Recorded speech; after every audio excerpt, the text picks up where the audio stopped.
Hey guys, welcome to Tech Team channel. Hope you guys having a nice day. In this video, I'm gonna show you how can you allow only your friends to create a server with you in Roblox app. So first of all, just go to your Roblox app.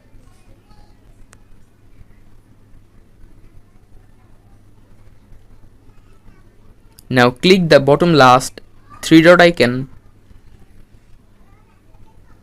Scroll down and go to settings. Now go to the third option, privacy.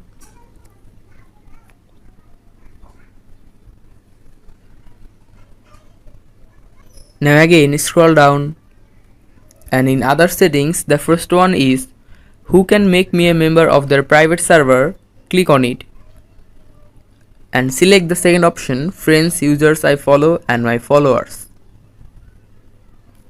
So guys, that's how you can make only your friends to make you a member of their private server. Hope you find this video helpful. If you find this video helpful, then give a thumbs up and don't forget to subscribe to Tech Team channel. Thank you very much for watching the video.